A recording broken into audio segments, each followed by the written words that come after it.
Following two chapters is on chapter 12 and 13 will be on corporations, paid-in capital. We're going to discuss a lot about how to take care of stock issuance, different types of stock issuance, and also if a company buy back the stock, how do we take care of those on balance sheet and journal entries.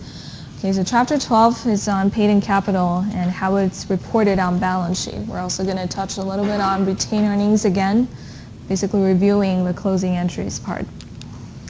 Okay, so this part here, the goal is to get to the dollar amounts that will be showed under equity section of balance sheet. We talked about assets in chapter 8 and 9. We talked about liabilities in chapter 10 and 11. 12 and 13 is all about equity section. Okay, equity, remember the general definition is the net worth of the business, because assets minus liability will give you this section, equity. Equity, generally speaking, breaks down to two sections. We have the regular sales entry or service revenue entries. Later on, whatever you earn as revenue will factor into retained earnings account. So remember that at the end of each and every cycle, we always close revenue, close expenses, and update retained earnings by the sales revenue or service revenue the company earns. So this part, retained earnings, reports the internally generated capital, based on the goods that the company provides to customer, based on the services that they provide to their clients. Now, the other section that we haven't talked a lot about, and we'll be introducing a lot in these two chapters, is paid-in capital. Okay, paid-in capital is, the idea is the opposite of retained earnings. Retained earnings is internally generated revenue. Paid-in capital is based on the fund that you actually receive from the public by issuing stock. Okay. Typically not providing any type of service or sales, but just by issuing stock. This is a characteristic and attributes of public traded companies. This is a way for them to gain capital. Okay, so by issuing stock, paid-in capital reports all the money that was not internally generated, but the fund is basically received from stockholders in general, the public. Okay, so paid-in capital amounts is also there to finance activities for the business. This is a way for corporations to gain capital. So borrowing money is one way. In chapter 10 and 11, we can borrow money from creditors, from the bank. We can also issue stock to the public by receiving fund from the general shareholders, the public. Okay, so if you and I, if we purchase a share from Amazon or from, let's say, Walmart, ShopRite, we are shareholders for that company. We're basically, in a way, we are owners of that company, one of the many owners. Okay, now in balance sheets, in company's balance sheet, it will show how many stock they issued and what is the dollar amount that they collect from the public. So this is an example of without issuing any stock, without performing any type of activities. In the beginning, the balance sheet would look like this, the equity section. But later on, you will see dollar amount added to this part. Once you start providing sales, services to customer, you'll have retained earnings generated if there's net income. Once you start issuing stock to the public, paid-in capital will also change. Okay, but the two main sources of equity comes from internally generated revenue, which will fall into retained earnings, and externally generated fund from issuing stock, which will go into paid-in capital section. Okay, so equity breaks down to these two parts.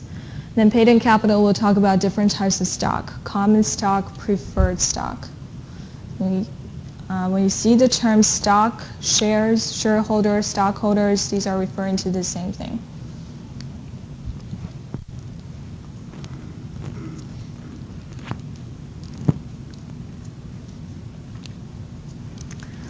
Okay, in chapter 1 through 4, we talked a little bit about corporation characteristics. Actually, we have a whole section talking about corporation characteristics, how it's different from proprietorship, partnership. So when you read this chapter, if you forget that section, make sure to just review the general characteristics of corporations. Okay, keep in mind that throughout the entire semester, what we have been learning so far is how to do accounting for a corporation type of business. Okay, not for proprietorship, not for partnership. For the company that is generally, that is public traded, they're able to receive fund from the public. They're able to issue stock, get fund from the public. Okay, so in the beginning, when any company starts incorporated, they have to file the articles of incorporation with the state, and then the state will authorize the number of stocks, the classes of stock that the company is able to issue to the public. Okay, so authorization of stock, this part basically, in each and every problem, you'll be given what is the number of stock that the company is able to, what is the maximum number of stock that the company is able to issue to the public. But then they will decide when to issue a little bit every single year.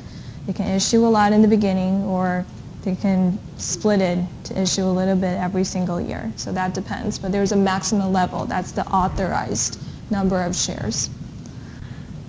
Okay, capital stock, again, just like I mentioned earlier, that it's the same as paid-in capital. It represents the number of shares and the value of the fund that a company receives from the public. That's capital stock.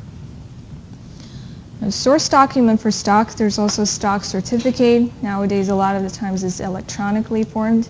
There's a company name on it, your name on it, shareholder, and also the dollar amount that you contributed to the company. So the number of shares owned.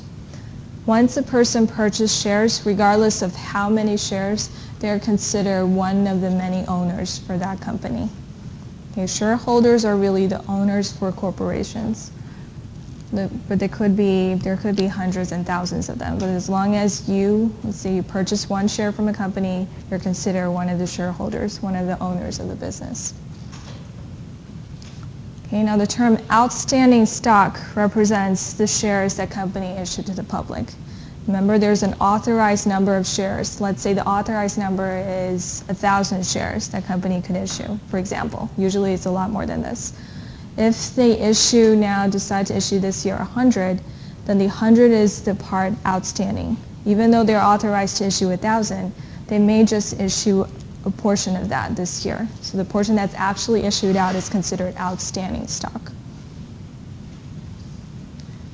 Now usually the term issued stock and outstanding stock is equivalent terms, but in Chapter 13 we'll talk about stock repurchase. And in that case, if company repurchased some of the stock that they issued before, then these terms will now no longer be the same.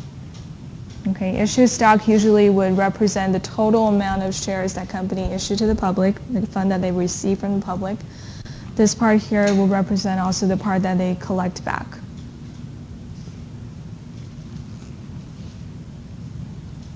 Okay, so just some of the terminologies you have to, when you review the chapter, make sure you understand each and every what it exactly means, just to help you understand the problems.